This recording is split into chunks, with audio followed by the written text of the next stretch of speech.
இயேசு கிறிஸ்துவனுடைய விலையேற பெற்ற நாமத்திலே இந்த நாளும் நாம் கர்த்தரை ஆராதிக்கும்படியாக சபை கூடி வந்ததற்காக கர்த்தரை ஸ்தோத்திரிக்கிறோம். இன்றைய தின தியானத்திற்காக 2 சாமுவேலின் புத்தகம் 6ஆம் அதிகாரம். 2 சாமுவேலின் புத்தகம் 6ஆம் அதிகாரம்.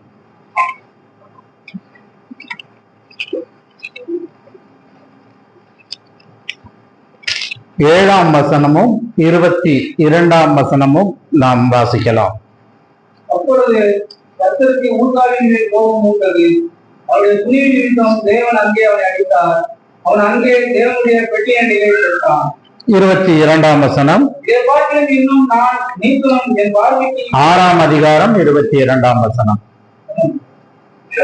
23 வாசிக்கலாம். அதனால் சவுலின் குமாரத்தியாகிய மீகாளுக்கு மரணமடையும் நாள் மட்டும் பிள்ளை இல்லாதிருந்தது.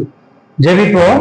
எங்கள் அன்பின் பரலோக பிதாவே, இந்த காலை நேரத்துக்காக உம்மை ஸ்தோத்திரிக்கிறோம். இப்பொழுதும் ஆண்டவரே, உம்முடைய வசனங்களை தியானிக்கும் பொழுது தேவையான ஞானத்தை அடியானுக்கு தர வேண்டுமாய் ஜெபிக்கிறோம். பரிசுத்த ஆவியிலே நிரப்பி நீர்தாமே ஆண்டவரே உம்முடைய சபையுடன் விசுவாசியுடன் இடைப்பட வேண்டுமாய் ஜெபிக்கிறோம்.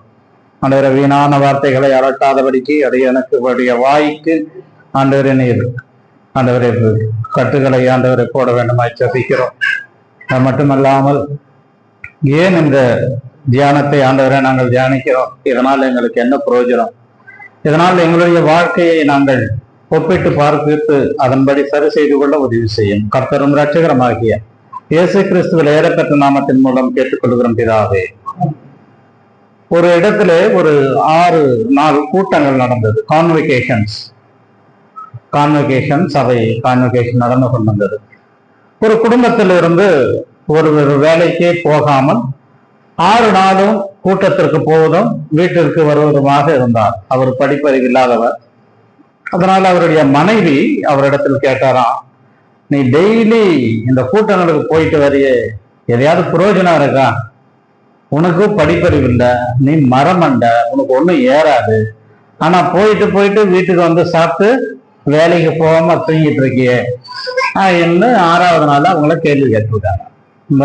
சர்ச்சையாக கான்வெகேஷன்லாம் முடிஞ்ச பிறகு அவர் அதற்கு ஒரு பதிலும் சொல்லல. உடனே அந்த அம்மா என்ன செஞ்சாங்கன்னா, ஒரு சாணி அள்ளுகிற ஒரு கூடை,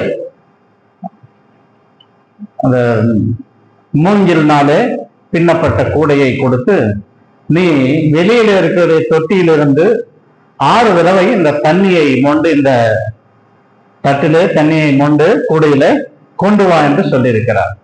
இவரும் மனைவியுடைய பேச்சு தட்டாமல் போனாராம். அந்த இருக்கக்கூடிய தொட்டியிலே அந்த கூடையை உள்ள விட்டு வெளியே எடுத்தாராம். கொண்டு வந்த மனைவி கிட்ட கொடுக்கும் போது என்ன இருக்கும்? அதுல என்ன இருக்கும்? தண்ணி இருக்குமா? தண்ணி இருக்காது. நீ முதல் நாள் போனிய அது இப்படிதான் இருந்ததுன்னு சொன்னாங்க. நீ முதல் நாள் கூட்டத்திற்கு போனிய ஒரு பிரயோஜனம் இருக்கா? இல்ல. சரி, நீ 2வது தடவை கொண்டு வா. இதே மாதிரி 6 தடவையும் அவங்க எடுத்துட்டு வர சொல்லியிருக்காரு. இவர் 6 தடவையும் தட்டாமல் போய் அந்த கூடைய தண்ணிக்குள்ள போடுறதும் கொண்டு வந்து கொடுக்கறதும். நீ 6 நாள் கூட்டத்திற்கு போன, ஒரு பிரயோஜனமும் இல்ல.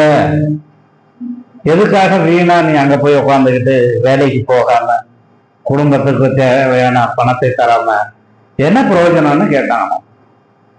வாஸ்தவம் தானே, லாஜிக்கா வாஸ்தவம் தானே அது. அவர் போனாரு, அவருக்கு எதுவும் ஏறல. ஆனா அவர் ஒரு பதில் சொன்னாராம். என்ன தெரியுமா? நான் 6 தடவை இந்த கூடையை அந்த தண்ணிக்குள்ள போட்டு எடுத்தேன். நீ முதல் தடவை கொடுக்கும் போது சாணி இருந்தது, 6ஆவது தடவை இந்த கூடையில என்ன இருக்குன்னு பாத்தியான்னு சொன்னார. என்ன இருக்கான்? சுத்தமா இருந்ததாம். அதனால குடும்பத்துக்கு பிரயோஜனமா இருக்கோ இல்லையோ, கூட்டங்களுக்கு போறதுனால நான் சுத்தம் அடைகிறேன் என்பதை அவர் மிக தெளிவாக கோபப்படாமல் தன் மனைவிக்கு எடுத்து சொன்னாராம். இன்னைக்கு நம்முடைய தியானமானது தேவனுடைய பெட்டி என்கின்ற தலைப்பிலே நாம் வசனங்களை தியானிக்க போகிறோம். இந்த தேவனுடைய பெட்டி ஆசரிப்பு கூடாரத்திலே இருந்தது. மகா பரிசுத்த ஸ்தலத்திற்குள் இருந்தது. அதற்குள்ளே கற்பலகைகள் இருந்தது. ஆரோனுடைய துளிர்த்த கோல் இருந்தது. பொற்பாத்திரத்திலே மன்னா இருந்தது. அதற்கு மேலாக கிருபாசனம் இருந்தது. கிருபாசனத்திற்கு மேலாக 2 கேருபீன்கள் இருந்தது. இந்த பெட்டியை தேவனுடைய பெட்டி, உடன்படிக்கை பெட்டி என்று பெயர் சொல்வார்கள். இது மகா பரிசுத்த ஸ்தலத்திற்குள் இருக்கும். கர்த்தரானே அந்த உடன்படிக்கை பெட்டிக்கு அந்த பக்கத்தில் இருந்து அங்கு இருக்கக்கூடிய பிரதான ஆசாரியனுடன் பேசுவார் என்கின்றதை நாம் யாத்திராகமத்திலே வாசித்துக் கொண்டு வந்தோம். அதற்கு பிறகு அந்த பெட்டி ஒரு இடத்தில் வைக்கப்பட்டது. அது ஏலியின் காலமாக இருந்தது. ஏலி ஆசாரியனாக இருக்கக்கூடிய காலமாக இருந்தது. ஏலியினுடைய பிள்ளைகள் ஓப்னியும் பினகாசும் துன்மார்க்கராக இருந்தபடியினாலே அங்கே இருக்கக்கூடிய அந்த ஆலயத்திற்குள்ளே அந்த பெட்டி இருக்கக்கூடிய இடத்திலே சரியான பலிகள் இல்லாமல், ஆராதனை இல்லாமல், காணிக்கை இல்லாமல் கிடந்தது. ஒரு நாள் பெலிஸ்தியர் இவர்கள் மேல், இஸ்ரவேலர்கள் மேலே யுத்தத்திற்கு வந்தார்கள். யுத்தத்திற்கு வந்ததனாலே இவர்கள் அவரிடத்திலே தோற்று போகிறார்கள். அவர்களிடத்துல தோல்வி அடைகிறார்கள். என்ன செய்வது என்று தெரியவில்லை. ஓப்னியும் பினகாசும் என்ன நினைத்தார்கள் என்றால், இந்த தேவனுடைய பெட்டியை நாம் போர்க்களத்திற்குள் கொண்டு போய்விட்டால் கர்த்தர் நம்முடன் இருப்பார், கர்த்தர் நமக்காக யுத்தம் செய்வார் என்று யோசித்து தேவனுடைய பெட்டியை கொண்டு போய் யுத்த களத்தில் வைத்தார்கள்.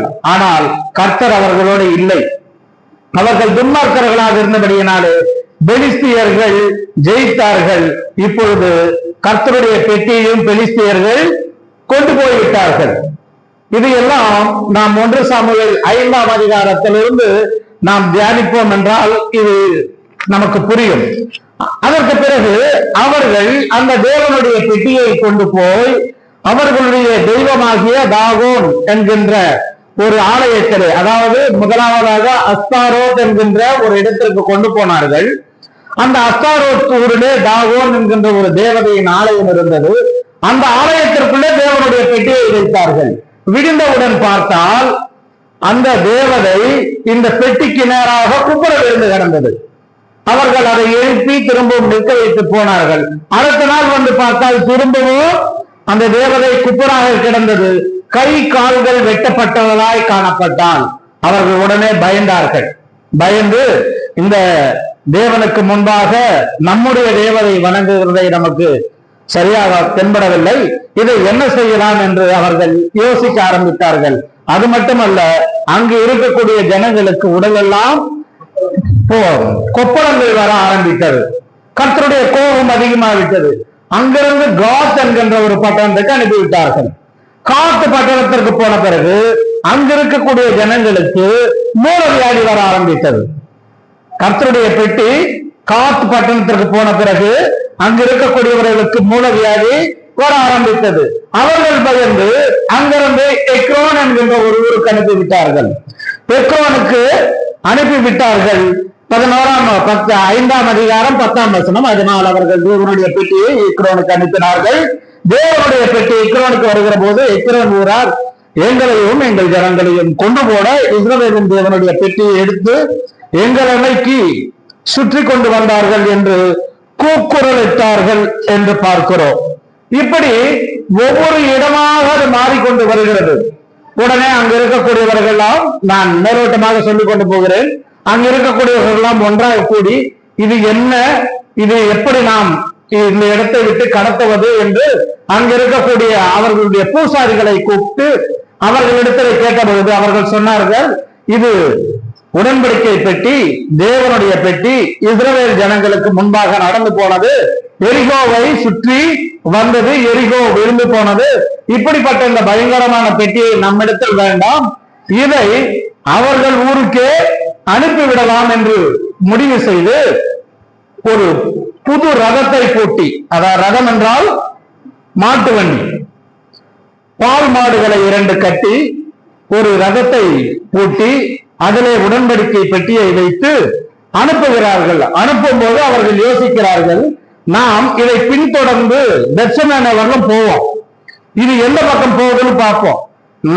நாம் நினைக்கிறபடி இது இஸ்ரவேல் ஜனங்கள் பக்கமாய் போய்விட்டால் இது கர்த்தருடைய செயல், அல்லது அது விருப்பத்திற்கே போய்விட்டால் இது கர்த்தருடைய செயல் அல்ல என்ற முடிவுக்கு வந்து அவர்கள் பெத்ஷெமேன் என்கின்ற ஒரு இடத்துக்கு, அதாவது பெட்சிமோ, அதுக்கு பேர் பெட்சிமேசு என்கின்ற ஒரு இடத்துக்கு வந்து எல்லையில நிற்கிறாங்க. கரெக்டா அது பெட்சிமேசு வரல வந்து நின்றுச்சு. அங்க இருக்கக்கூடிய ஜனங்கள் பார்த்தாங்க, இது கர்த்தருடைய பெட்டி நம்ம இடத்தில் வந்திருக்கிறது என்று அங்க இருக்கக்கூடிய ஒரு கல்லின் மேலே அதை இறக்கி வைத்தார்கள். இறக்கி வைத்து அந்த இடத்துல அந்த ரதத்தை உடைத்து அதன் மேலே அந்த 2 மாடுகளை பலியிட்டு அந்த இடத்துல பலி செலுத்தினார்கள். ஆனாலும் அந்த பெட்டியை திறந்து பார்த்தார்கள், 70 பேர் அந்த இடத்துல மாண்டு போயிட்டாங்க. 50,000 வாசிங்க யாராவது.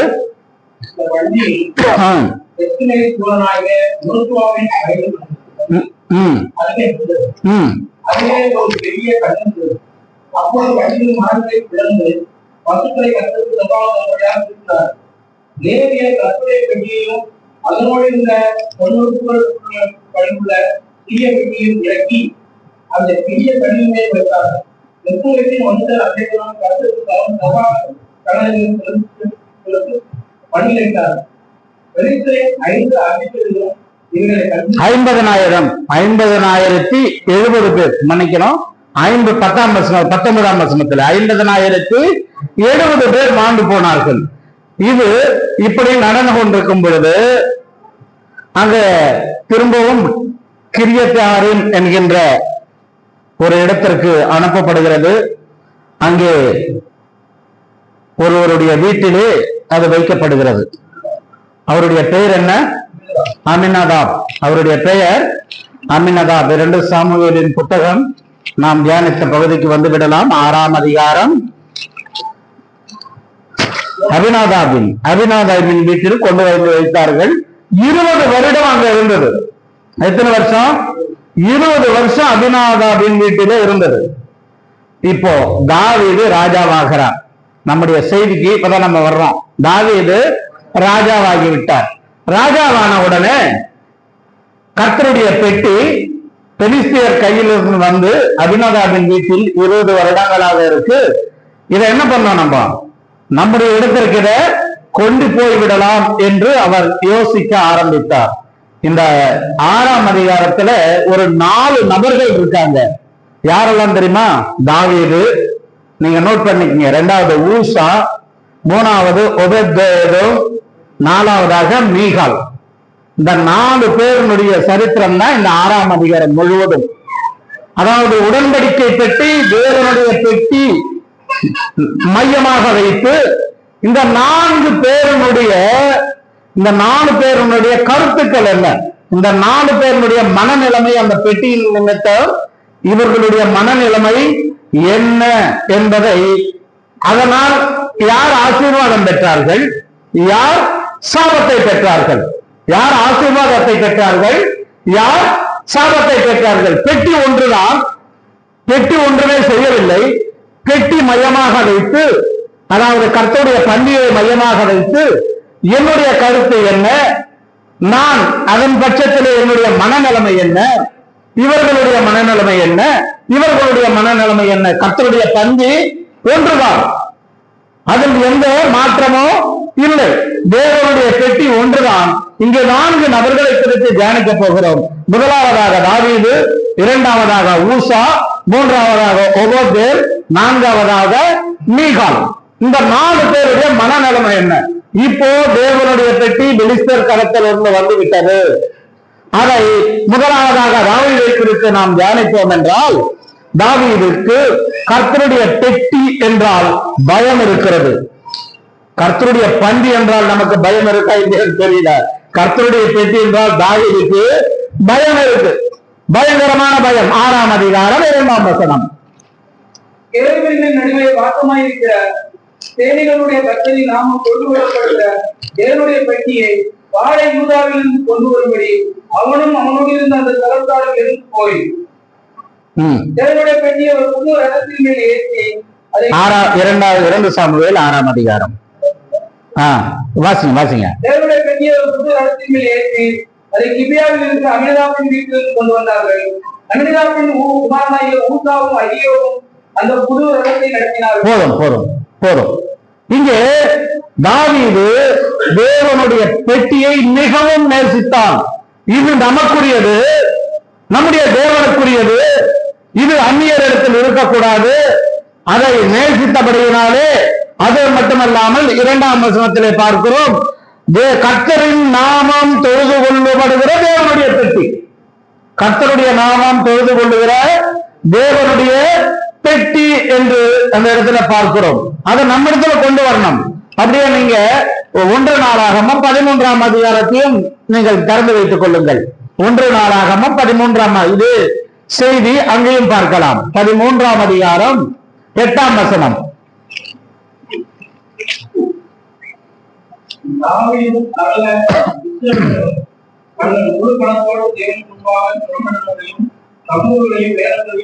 பதிமூன்று 8 1 நாளாகமம் 13:8. மூணு வாசிங்க, மன்னிக்கணும், 3 வாசிங்க.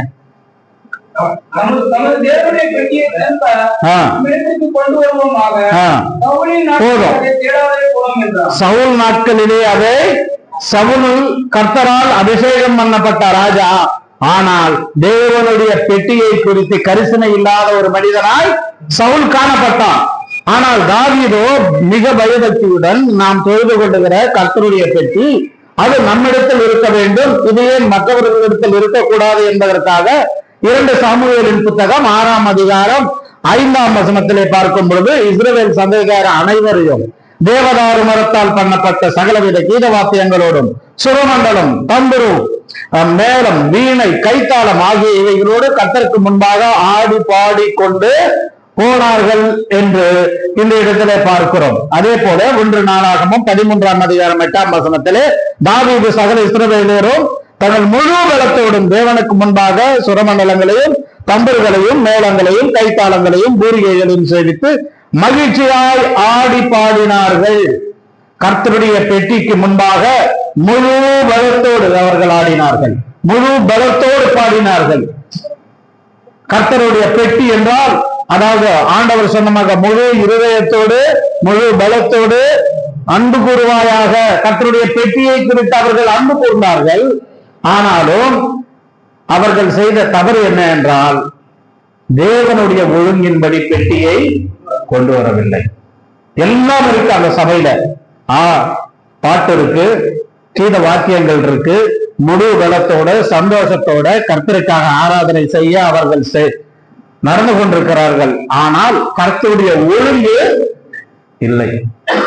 இன்னைக்கு அநேக சபைகள்ல கர்த்தருடைய ஒழுங்கு இல்லாததுனாலே சபைகளுக்குள்ள ஆட்கள் இருக்காங்க, ஆனால் ஆவிக்குரிய ஆசீர்வாதம் இல்லாமல் இருக்கிறது. ஆனால் தேவனுடைய ஒழுங்கின்படி அவர்கள் கொண்டு வரவில்லை. 6ஆம் அதிகாரம் 7ஆம் வசனம் 2 சாமுவேல். அப்பொழுது கர்த்தருடைய ஊசா மேல் கோபம் மூண்டது. 9ஆம் வசனம்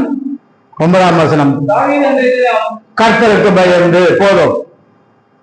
யார் இடத்துல கர்த்தருடைய பந்தி கர்த்தருடைய பெட்டிக்கு முன்பாக பயந்து நடங்குகிறார்களோ அவர் கர்த்தர் அவர்களை கண்ணோக்கி பார்த்து கொண்டிருக்கிறார்.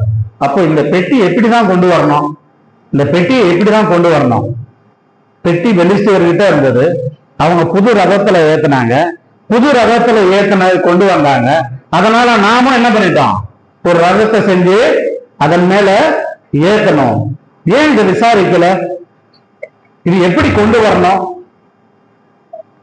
மாடுகள் மிரண்டனான்னு இருக்கு. அதுக்கப்புறம் அந்த வசனங்கள்லாம் வாசிச்சு பாத்தீங்கன்னா மாடு மிரண்டாம இருந்திருந்தா ஒழுங்க கற்றுக்கொள்ளாமலே இருந்திருப்பாங்க. இதுதான் தெய்வீக ஒழுங்குன்னு இல்லையா? அப்போ பெட்டிய லேவியர் சுமந்து கொண்டு வரணும். வேதத்தின் அடிப்படையிலே வசனத்தின் அடிப்படையிலே பெட்டி யாருடைய தோல்ல சுமந்து கொண்டு வரணும்? லேவியருடைய தோள்களிலே பெட்டி இருக்கும். பெட்டிக்கு 4 ரிங் இருக்கும். 4 ரிங்குக்குள்ள கொம்புகள் இருக்கும். அந்த கொம்புகள் 4 பேர் சுமந்து கொண்டு பெட்டியை கொண்டு வரணுமே ஒழிய இப்படி ரதத்துல கொண்டு வரக்கூடாது. தேவனுடைய ஒழுங்கு அவர்கள் தோளின் மேல் வர வேண்டும். ஆனால் பெலிஸ்தீனுடைய ஒழுங்கு ரதத்திலே அவர்களுக்கு தெரியாது. அந்த சபையில செய்யறாங்கள, இந்த சபையில செய்யறாங்கள, ஏன் நாம ஏன் செய்யக்கூடாது? எத்தனை பேர் கேள்வி கேட்கறீங்க? பல சபைகள்ல பாத்தீங்கன்னா ஆடல் பாடல் கொண்டாட்டம் ஆராதனை, ஆனால் தெய்வீக ஒழுங்கா என்பதை ஆராய்ந்து பார்க்க வேண்டும். தாவீதினுடைய வாழ்க்கையிலிருந்து நாம் கற்றுக்கொண்ட பாடம் என்னன்னா, அவர் கர்த்தருடைய வேலை அவருடைய ஒழுங்கிலே செய்ய வேண்டும், வேத வசனத்தின் அடிப்படையிலே செய்ய வேண்டும் என்பதை தாவீது புரிந்து கொண்டார். இதனால் நடந்தது ஒரே ஒரு ஆசீர்வாதமான காரியம் என்னன்னா, கர்த்தருடைய பெட்டி தெய்வீக ஒழுங்கு எப்படி, வேத வசனம் என்ன சொல்லுகிறது என்பதை ஆராய்ந்து பார்த்து அதன்படி தாவீது நடந்து கொண்டான் என்பதை தாவீதினுடைய வாழ்க்கையில் இருந்து பார்த்தோம். தாவீது பட்சத்திலிருந்து பார்க்கும் பொழுது உடன்படிக்கை பெட்டி கர்த்தருடைய பெட்டி, அதுல தேவன் வாசம் பண்ணுகிறார். அதை குறித்து நான் மிக பயபக்தியுடன் அவருடைய ஒழுங்கிலே நான் நடந்து கொள்ள வேண்டும் என்பது தாவீதனுடைய கருத்து. 4ஆம் அதிகாரத்துல 4 நபர்களை சொன்ன. முதல் நபர் தாவீது. தாவீது எப்படிப்பட்டவரா இருந்தார்? கர்த்தருடைய பெட்டியை பார்த்து பயந்து அதனுடைய ஒழுங்கிலே கொண்டு வர வேண்டும் என்பதை புரிந்து கொண்ட மனிதனாய் இருந்தான். இரண்டாவதாக மீகாலை குறித்து பார்க்க போகிறோம். இந்த மீகால் சவுலுடைய குமாரத்தி. இந்த மீகால் யாரு? சவுல் ராஜாவினுடைய குமாரத்தி. 2 சாமுவேல் 6ஆம் அதிகாரம் 16ஆம் வசனம் பார்ப்போம். கர்த்தருடைய பெட்டி தாவீதின் நகரத்திற்குள் பிரவேசிக்கிற போது சவுலின் குமாரத்தி ஆகிய மீகால் பலகணியை வழியாய் பார்த்து தாவீது ராஜா கர்த்தருக்கு முன்பாக குதித்து நடனம் பண்ணுகிறதை கண்டு தன் இருதயத்திலே அவனை அவமதித்தாள். இருதயத்திலே அவமதித்தாள். ஏன்? ஒரு ராஜா இருக்கக்கூடியவன் கிரீடம் வைத்திருக்க வேண்டும், ராஜ வஸ்திரங்களை தரித்துக் கொண்டிருக்க வேண்டும். அவன் சுற்றிடும் அநேக பேர் அவனுக்கு பாதுகாவலராக அவன் குதிரையில வர வேண்டும். பெட்டி எப்படி வேணா வந்துட்டு போகுது. ராஜா தன்னுடைய ஸ்தானத்தை விட்டு கொடுக்கலாமா என்பது மீகாலினுடைய மனநிலைமை. என்ன சொல்ற? என்ன ட்ரெஸ் பண்ணிட்டு இருந்தானா ராஜா? வாசிங்க.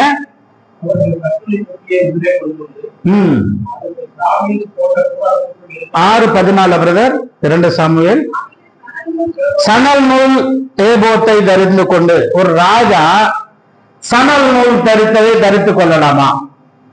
கர்த்தருடைய பெட்டி கொண்டு வரட்டும். சொன்னால் செய்யறதுக்கு ஆளு அத்தனை பேர் இருக்காங்க, லேவியர் இருக்காங்க, வேலைக்காரர்கள் இருக்காங்க. உனக்கு என்ன வேலை? யார் கேட்கறது? மனைவி கேட்கிறா, உனக்கு என்ன வேலை? அங்க நீ ஓடலன்னா அங்க ஆளே கிடையாதா? நீ கட்டளையிட்டால் வேலை செய்ய அநேக பேர் இருக்கிறார்கள்.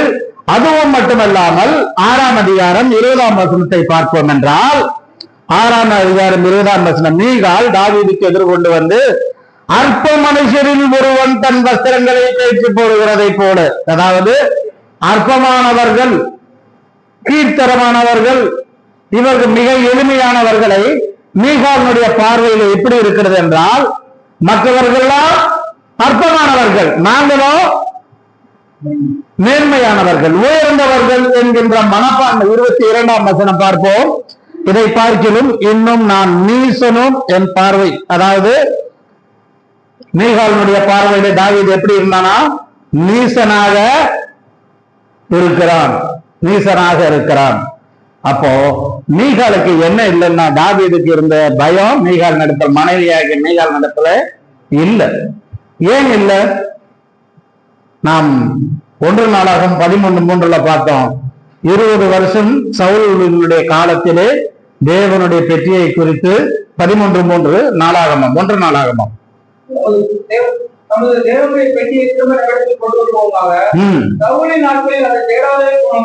போறோம். சவுலுடைய குமாரத்தை தான் மீகால். தகப்பனுக்கும் அந்த வாஞ்சை இல்ல, மகளுக்கும் தவறு எங்க நடக்குது?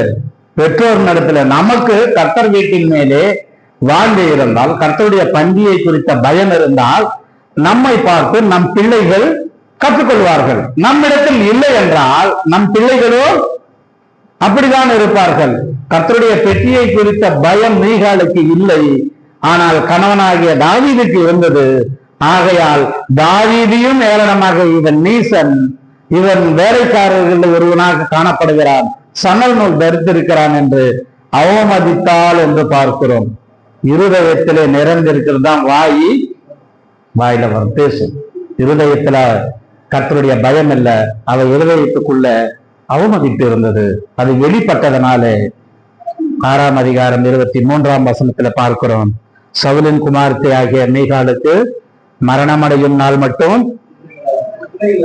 தாவீது ஆசீர்வதிக்கப்படுகிறான், மீகாலோ சபிக்கப்படுகிறாள். பெட்டி, தேவனுடைய பெட்டி ஒண்ணுதான், தேவனுடைய பெட்டி அங்கதான் இருக்கு. அந்த தேவனுடைய பெட்டியின் பட்சத்திலே இவர்களுடைய கருத்தை பொறுத்து ஜீவமோ மரணமோ, யாருக்கு ஜீவன் யாருக்கு மரணம், யாருக்கு ஆசீர்வாதம் யாருக்கு சாபம். கர்த்தருடைய பள்ளி அண்டையில வர்றோம், நாம் பைரக்கியோட வர்றோமா இல்ல வார வாரம் அனுசரிக்கிறது தானே? எப்படி இருந்தா என்ன, பங்கெடுக்கலன்னா பிரதருக்கு கேட்பாங்க, அதனால பங்கெடுத்துட்டு போயிடும். பைரக்கியோட வர்றோமா? இதன் மூலமாக நமக்கு ஜீவனா மரணமா, ஆசீர்வாதமா சாபமா? பெட்டி ஒன்றுதான், பந்தி ஒன்றுதான். தேவ சமூகம் உடன்படிக்கை பெட்டி குறித்து மீகாலுக்கு அவருக்கு எந்த விதமான ஒரு புரிதல் இல்லை. தனக்கு கொடுக்கப்பட்ட ஸ்தானம் பெரிய ஸ்தானம். நான் ராணி, ராணியின் ராஜாவினுடைய மகள், இப்பொழுதும் நான் தாவீது ராஜாவினுடைய மனைவி ஆகையால் நான் ராணி. இவர்கள்லாம் இழிவானவர்கள், இவர்கள் செய்யக்கூடிய வேலை இது நான் செய்யக்கூடிய வேலை இல்லை என்கின்ற ஒரு மனப்பான்மையோடு இருந்தார். எல்லாருமே தேவனுடைய சாயல்ல சிருஷ்டிக்கப்பட்ட மனிதர்கள் என்பதை அவர் உணராமல் இருந்தால். இரண்டு நபர்களை பார்த்துட்டோம். மூணாவதாக ஊசாவை குறித்து பார்க்க போகிறோம். 6ஆம் அதிகாரம் 6ஆம் வசனம், 2 சாமுவேல். அவர்கள் நாகோனின் களம் இருக்கிற இடத்துக்கு வந்தபோது மாடுகள் 2 பெட்டியை அசைத்தபடியினால் ஊசா தேவனுடைய பெட்டியிடமாய் தன் கையை நீட்டி அதை பிடித்தான். அப்போது கர்த்தருக்கு ஊசாவின் மேல் கோபம் கொண்டது. அவனுடைய துணிவு நிமித்தம் தேவன் அங்கே அவனை அடித்தார். அவன் அங்கே தேவனுடைய பெட்டியை எடுத்தான். அவன் என்ன தப்பு செஞ்சான்? லாஜிக்கா பேசணும். ஊசா என்ன தப்பு செஞ்சான்? பெட்டி கீழே விடாம கையை தடுத்து அதை பிடித்து கொண்டான். இது தப்பா தவறா? ஏன் கர்த்தருடைய கோபம் ஊசாமின் வர வேண்டும்? இது பல நாள் எனக்குள் ஓடிக்கொண்டிருந்த ஒரு கேள்விதான். நான் ரட்சிக்கப்பட்ட புதுசில வேதம் வாசிக்கும் பொழுது கர்த்தருடைய வேலை பெட்டி கீழே விழுந்தால் கர்த்தருக்கு அது மகிமை இல்லாமல் போயிடும். கர்த்தருடைய ஊழியம் இப்படி ஆகி போச்சுன்னா ஒரு தாங்கி பிடிச்சா அது தப்பா? இதுக்கு கர்த்தருடைய கோபம் அவன் மேல் வர வேண்டுமா என்றால் 7ஆம் வசனத்திலே பதில் இருக்கு. துணிவின் நிமித்தம், அவனுடைய துணிவின் 7ஆம் வசனத்துல இருக்காது, அவனுடைய கோபம், அவனுடைய இப்ப 6ஆம் வசனத்துக்கு வாங்க. அவன் துணிவின் நிமித்தம் தான் பெட்டிய பிடித்தான். நம்ம கீழே இருந்து மேல போனா அப்பதான் புரியுது அவர் என்ன துணிச்சலா செஞ்சாருன்னு. என்ன துணிச்சலா செஞ்சாருன்னா, இவர் யார் என்றால் இவன் ஒரு ஆசாரியனுடைய மகன், அபிநாதாவுடைய குமாரன். அபிநாதாப் வீட்டில பெட்டி எத்தனை வருஷம் இருந்தது? 20 வருஷம் இருந்தது. 20 வருஷம் இருக்கும்போது அதனுடைய ஒழுங்கு கற்றுக்கொடி கொடுக்க வேண்டியவர்கள் ஆசாரியர்கள். இது அவர்களுடைய தோளில் தான், லேவியருடைய தோளில் தான் சுமக்க வேண்டும். பெலிஸ்தரை போல நாம் ரதத்தில் ஏற்றக்கூடாது என்று சொல்லக்கூடியவர்கள் தான் ஊசா, அபினதாபின் குமாரன். ஆனால் நீங்க எப்படின்னா செஞ்சுட்டு போங்க, நானு கூட வரேன், நானும் கூட. நீங்க எப்படி, அதாவது கர்த்தருடைய பெட்டியின் மேலே வாஞ்சை இல்லை. அது மட்டும் இல்ல, 20 வருஷம் அவங்க வீட்டுல பார்த்து பார்த்து பார்த்து என்ன ஆகி போச்சுன்னா அதை பார்த்திய பயமே இல்லை. சில சபைகள்ல மாசத்துக்கு ஒரு தடவை பண்ணி கொடுப்பாங்க. சனிக்கிழமையே ஆயத்த நாள்னு போட்டுருவாங்க.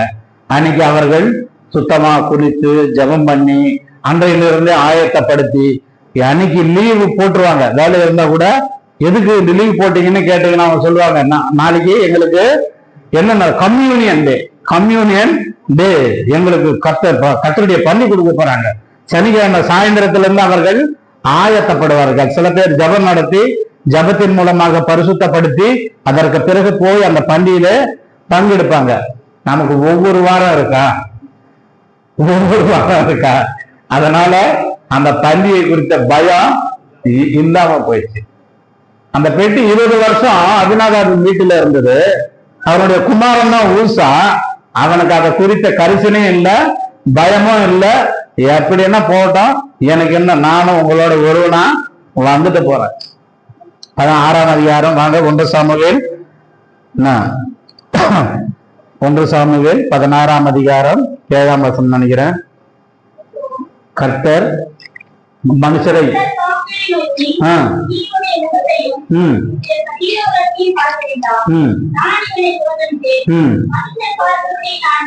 மனுஷர் பார்க்கிறபடி நான் பார்க்க மாட்டேன். மனுஷனோ முகத்தை பார்க்கிறான், கர்த்தரோ இருதயத்தை பார்க்கிறான். அவன் இருதயத்தில் என்ன இருக்குன்னு கர்த்தர் இருந்தார். வெளியரங்கமாக அவன் செய்தது நல்ல செயல்தான். பெட்டி கீழே விடாதபடிக்கு அவன் தாங்கி பிடித்தது நல்ல செயல்தான். ஆனால் அவனுடைய இருதயத்திலேயோ அதை குறித்த பயம் இல்லாமல், கர்த்தருடைய ஒழுங்கை சொல்லித்தராமல், ஏனோ தானோ என்று ஒரு ஆசாரியனுடைய பிள்ளை அடுத்த ஆசாரியனாக வர வேண்டியவன், லேவியருக்கு கற்றுக் கொடுக்க வேண்டியவன், அதை குறித்த கரிசனை இல்லாமல் இருந்ததனாலே ஊசாவை கர்த்தர் அடித்தார். 7ஆம் வசனத்தில் சொல்லப்படுகிறது, அவனுடைய துணிவை நிமித்தம். அவன் துணிச்சலாக செஞ்ச கர்த்தருடைய பெட்டிக்கு முன்பாக, பயபக்தியோட இல்ல. யோசித்து பாருங்க, ஒவ்வொரு வாரத்திலும் பள்ளியில பங்கெடுக்கிறோம். துணிச்சலோட எத்தனை பேர் பங்கெடுக்கிறோம்? பயபக்தியோட எத்தனை பேரு அதுல பங்கெடுக்கிறோம்? 1 சாமுவேல் 7ஆம் அதிகாரம் முதல் 2 வசனங்கள். அப்படியே கீரியத்தாரானில் மனுஷர் வந்து கர்த்தருடைய பெட்டியை எடுத்து மேட்டின் மேல் இருக்கிற அபினதாபின் வீட்டிலே கொண்டு வந்து வைத்து, யார் இவர்கள்? இந்த பெட்டியை தூக்கினது யாரு தெரியாது. அப்பயே அவங்களுக்கு ஒண்ணும் நடக்கல. 7ஆம் வசனம், கர்த்தருடைய பெட்டியை காக்கும்படிக்கு அவன் குமாரனாகிய எலியாசரை பரிசுத்தப்படுத்தினார்கள். 2ஆம் வசனம், பெட்டி கீரியத்தாமிலே அநேக நாள் தங்கி இருந்தது இல்லையா? 20 வருஷம் அங்கேயே இருந்தது. இஸ்ரவேல் குடும்பத்தாரெல்லாம் கர்த்தரை நினைத்து புலம்பி கொண்டிருந்தார்கள். 20 வருஷம் இருந்தது. அன்னைக்கு 2 பேர் தூக்கி வச்சாங்கல்ல அந்த பெட்டியை, அவங்களுக்கு ஒண்ணும் நடக்கலையே. ஏன் மூசாவுக்கு நடந்தது? ஊசா கர்த்தருடைய ஒழுங்கை அறிந்திருந்தும் கர்த்தருடைய பட்சத்திலே பயம் இல்லாமல் கர்த்தருடைய வேலை செய்ததனாலே ஊசாவின் மேல் தேவ கோபம் உண்டது. புறஜாதியாருக்கு அது தெரியாது. புறஜாதியாருக்கு இந்த பெட்டியை நாம் தொடலாமா தொடக்கூடாதா என்பதெல்லாம் தெரியாது. இந்த பெட்டி இந்த இடத்தை விட்டு போனா போதும்னு எல்லாரும் தூக்கி வச்சாங்க. கர்த்தர் அங்க கோபப்படவே இல்லை. ஆனா ஊசாவின் பட்சத்தில் வரும் பொழுது கர்த்தருடைய கோபம் மூண்டது என்று பார்க்கிறோம். 1 சாமுவேல் 5ஆம் அதிகாரம் 6ஆம் வசனம். 1 சாமுவேல் 5ஆம் அதிகாரம்.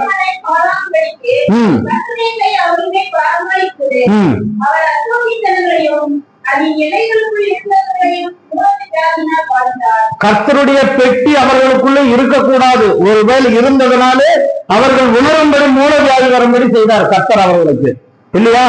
ஆனால் 6ஆம் அதிகாரம் 17ஆம் வசனம், 1 சாமுவேல் 6ஆம் அதிகாரம் 17ஆம் வசனத்திலே பெலிஸ்தர் குற்ற நிவாரணத்திற்காக கர்த்தர் செலுத்தின மூலவியாதின் சாயலான பொன் சுரூபங்களான அஸ்தாரத்திற்காக ஒன்று, காசாவுக்காக ஒன்று, அஸ்கலோனுக்காக ஒன்று, காத்துக்காக ஒன்று, எக்ரோனுக்காக ஒன்று, இப்படி அவர்களுக்கு தெரிந்த முறையிலே செய்தார்கள்.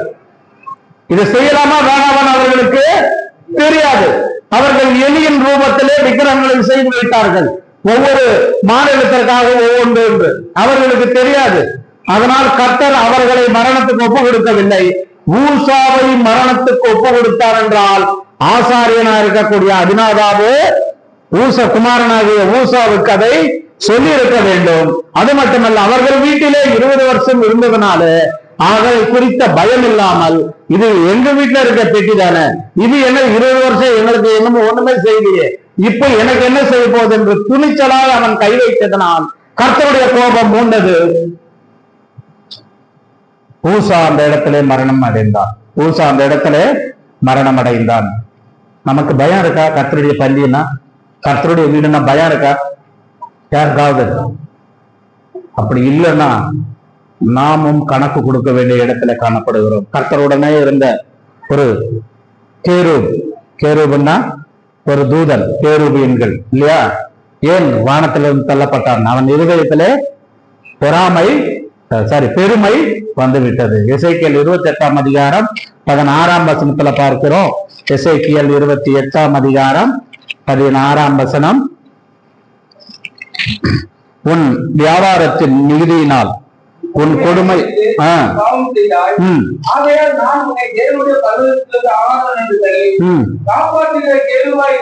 காப்பாற்றுகிற கேருபு. அது எப்படிப்பட்ட கேருபா? காப்பாற்றுகிற கேருபு. உயர்வாய் இருந்தது. பெருமை வந்ததினாலே அக்கினிமயமான கற்களுக்கு நடுவே இராதபடிக்கு அழித்து போட்டார். காப்பாற்ற வேண்டியவன் சரியான முறையிலே அதை செயல்படுத்தாதனாலே கர்த்தர் அக்கினியிலே அந்த கேருபை தூதனை தள்ளிவிட்டான். அப்படியாக காப்பாற்ற வேண்டியவன், ஒழுங்கை கற்றுக் கொடுக்க வேண்டிய ஊசா அதை செய்யாததினாலே அவன் மரணத்திற்கு ஒப்பு கொடுக்கப்பட்டான். அவன் யோசனையிலே பாவம் இருந்தது. 2 சாமுவேல் 6ஆம் அதிகாரம் 6ஆம் வசனத்திலே மாடுகள் மிரண்டன இருக்கும். மாடுகள் வாசிங்க. அவர்கள் நாகோனின் களத்திற்கு எடுத்து வந்தபோது மாடுகள் மிரண்டு கெட்டியை அசைத்தபடி போதும். எதுக்கு மாடு மிரளணும்? கர்த்தர் நினைத்தால் மாடுகளை மிரளாம பார்க்க முடியாதா?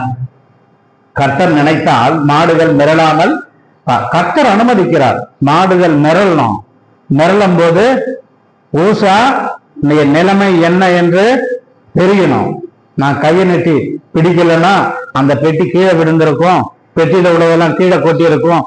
என்னாலதான் தேவனுடைய மகிமை காப்பாற்றப்பட்டது என்று ஊசா சொல்லுகிற அளவுக்கு அவன் இருதயத்தில் இருந்தது. அதனாலதான் அவன் அடிச்சாரு. என்னாலதான் இது காப்பாற்றப்பட்டது, இல்லைன்னா என்ன நடந்திருக்கும்? பெட்டி ரதத்தில் இருந்து கீழே விழுந்திருக்கும், கீழே விழுந்து உடைஞ்சிருக்கும், அதனுடைய கர்த்தருடைய பொருட்கள் எல்லாம் சிதறி இருக்கும். நான் தாங்கி பிடித்தேன் என்கின்ற அந்த வார்த்தை ஊசாவுடைய இருதயத்திலே ஒருவேளை குடிகொண்டிருக்கும் என்றால் கர்த்தர் அதை பார்த்து, உன்னால் ஒண்ணும் என்னுடைய மகிமை வர தேவையில்லை, நீ ஒழுங்கும்படியே நடந்து கொள்ள என்று அந்த இடத்துல ஊசாவை அடித்தார். எல்லாம் அறிந்து பாவம் செய்யும் பொழுது ஆதாமை ஏதேன் தோட்டத்திலிருந்து துரத்தி விட்டார். ஆதாமை ஏதேன் தோட்டத்திலிருந்து துரத்தி விட்டார். பெலிஸ்தியர் பெட்டியை வண்டி மேல ஏத்தினாங்க, அவங்களுக்கு ஒண்ணும் ஆகலையே, சும்மா தாங்கி பிடிச்சதுனால ஊசாவுக்கு நடந்தது. எனக்கு அருமையான தெய்வஜனமே, 3 நபர்களை பார்த்தோம். யார? தாவீது கர்த்தருக்கு பயந்தான், ஆசீர்வதிக்கப்பட்டான். மீகாள் கர்த்தரை அவமதித்தால், அவ பிள்ளை இல்லாமல் சபிக்கப்பட்டாள். கர்த்தருடைய ஊழியராக இருக்கக்கூடிய அபினதாபின் குமாரனாகிய ஊசா அதை பற்றி தேவனுடைய பெட்டி குறித்து பயமில்லாமல் இருந்தான். அது மட்டுமல்ல, தேவனுடைய பெட்டிக்கு நான் தான் காவல்காரன் என்பதை போல அவன் நடந்து கொண்டான். அவனது துணிவின் நிமித்தம் கர்த்தர் அவனை அடித்தார் என்று பார்த்தோம். 4வதாக ஒரு ஆளை பார்க்க போற. யார் அவரு? ஓபதேம். 2 சாமுவேல் 6ஆம் அதிகாரம் 11ஆம் வசனம் 12ஆம்.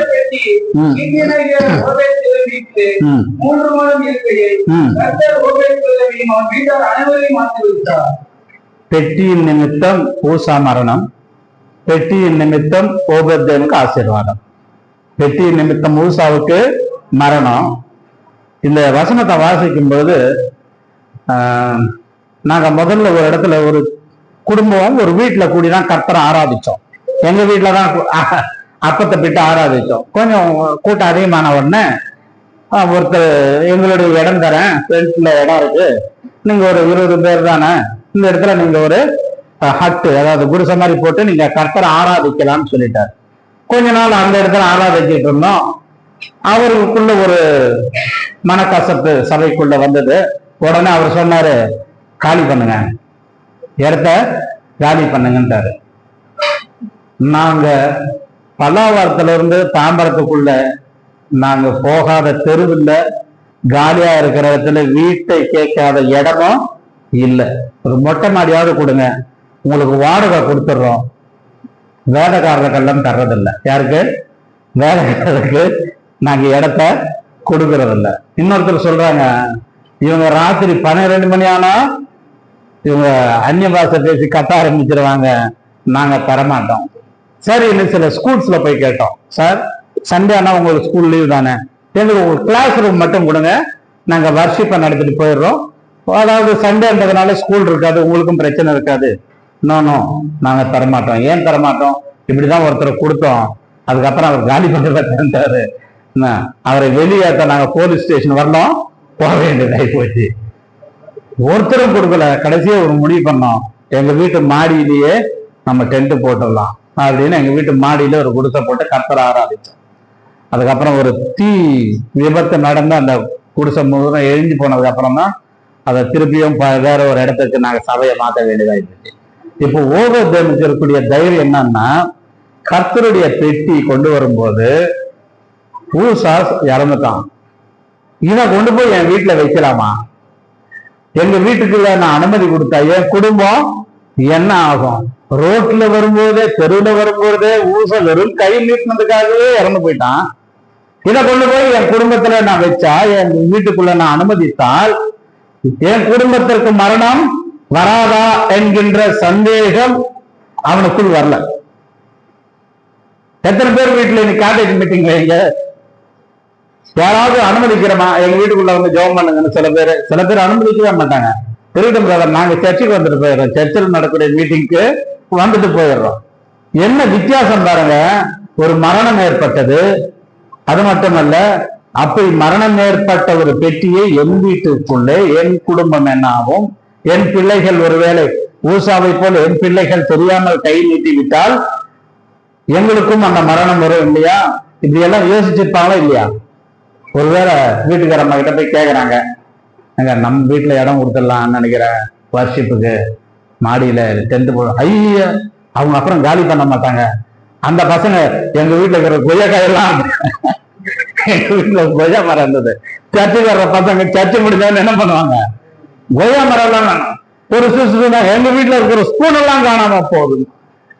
எங்க வீட்டு குழந்தைங்க எல்லாம் வீட்டுக்குள்ள வராங்க, பாத்ரூம் எல்லாம் அசுகப்படுத்திடுறாங்க. எங்க வீட்டுக்குள்ள நீங்க என்ன பண்ணக்கூடாது? வர்ஷிப்ப நடத்தக்கூடாது. இந்த இடத்துல நாங்க இடம் தர மாட்டோம். அத்தனை தரம் கர்த்தரை ஆராதிக்கிறவங்க தான் எங்க கூட அந்த ஆராதனைக்கு வரக்கூடியவர்கள் தான். கர்த்தருடைய பெட்டு உங்க வீட்டுல வைக்கிறோம்னு சொன்னா அனுமதி இல்லை. அதெல்லாம் வேண்டாம், நீங்க எங்கேயாவது பாத்துக்குங்க. அங்க வந்து ஆராதிக்கிறேன், எங்க வீட்டுக்குள்ள வர வேண்டாம். அதனால என்ன நடந்தது? அவர் ஆசீர்வதிக்கப்பட்டார். உபதேவம் ஆசீர்வதிக்கப்பட்டார். வாசிக்கலாமா? 11-12. தேவனுடைய பெட்டி நிமித்தம் கர்த்தர் ஓபேத் வீட்டையும் அவனுக்கு உண்டான எல்லாவற்றையும் ஆசீர்வதித்தார் என்று தாவீது ராஜாவால் அறிவிக்கப்பட்டது. அப்பொழுது தாவீது தேவனுடைய பெட்டியை ஓபேத் வீட்டிலிருந்து தாவீதின் அவருக்கு மகிழ்ச்சியுடனே கொண்டு வந்தான். போதும். ஓபேத் வீட்டிலே, யாருடைய வீட்டிலே ஜெபம், யாருடைய வீட்டிலே கர்த்தருடைய வார்த்தை, கர்த்தருடைய பாடல்கள் பாடி எந்த குடும்பத்துல நடக்குதோ அந்த குடும்பம் கர்த்தராலே ஆசீர்வதிக்கப்பட்ட ஒரு குடும்பமாய் காணப்படுகிறது. சாபத்துக்கு பயப்படல. அதனாதான் உபதேன்ம சாபத்துக்கு பயப்படல. பெட்டி எங்க வீட்டுல வைங்க, என்ன வேணாலும் நடந்துட்டு போகுது. இது என்னுடைய கர்த்தருடைய பெட்டி. யாரு இடம் கொடுக்கணும்? நான் இடம் தர தயாரா இருக்கேன், என் வீட்டுல வைங்க. நீங்க பிரச்சனை சரியாகிறவர்கள் திரும்பும் போய் தாவீது ராஜா அனைவரையும் கூப்பிட்டு விசாரித்து அவர்கள் சொல்லுகிறார்கள், இப்படியா வரக்கூடாதுங்க, லேவியருடைய தோளின் மேல் தான் பெட்டி வரணும். இந்த ஒழுங்கெல்லாம் அவர் கற்றுக்கொண்டு அதற்கு பிறகு வந்து ஓபேத் வீட்டில் இருக்கக்கூடிய பெட்டியை தாவீது நகரமாகிய எருசலேமுக்குள்ள கொண்டு போறாரு. யோசித்து பாருங்க, பெட்டி ஒண்ணுதான், 4 பேர் இருந்தாங்க, 4 மனப்பான்மையோட இருந்தாங்க, 4 விதமான கருத்துகளோட இருந்தாங்க. ஒருத்தருக்கு ஜீவனும், இன்னொருத்தருக்கு மரணம், ஒருத்தருக்கு சாபமும், இன்னொருவருக்கு ஆசீர்வாதமும். இந்த 4 பேரும் நாம என்னவா இருக்கோம்? கர்த்தருடைய பங்கியை குறித்த பயம் நமக்குள்ள இருக்கா? கர்த்தருடைய வீட்டை குறித்த பயம் இருக்கா? கர்த்தருக்கான ஊழியத்தை குறித்த பயம் இருக்கா? கர்த்தருடைய ஊழியத்தை அவர் ஒழுங்கிலே செய்கிறோமா, அல்லது நம்முடைய விருப்பத்தின்படி செய்கிறோமா? மற்றவர்களை பார்த்து அதை போல செய்கிறோமா, இல்ல வேலைத்தின் அடிப்படையில் இப்படி இருக்கா என்பதை ஆராய்ந்து பார்த்து செய்கிறோமா? அப்போஸ்தலர் நடபடிகள் 17ஆம் அதிகாரம் 30ஆம் வசனம். அப்போஸ்தலர் நடபடிகள் 17ஆம் அதிகாரம் 30ஆம் வசனம்.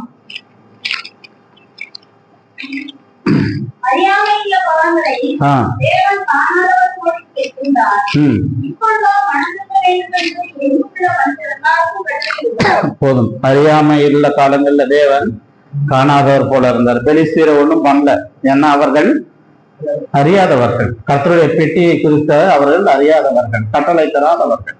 அறியாமையின் காலத்திலே கர்த்தர் காணாதவரை போல இருந்தார். ஆனால் 30ஆம் வசனத்துல சொல்லு, இப்பொழுதோ மனம் திரும்ப வேண்டும் என்று எங்கும் உள்ள மனுஷர் எல்லோருக்கும் கட்டளை இடுகிறார். அப்படியே வாங்க, ரோமர் 2ஆம் அதிகாரம் 4ஆம் வசனம். ரோமர் 2ஆம் அதிகாரம் 4-5.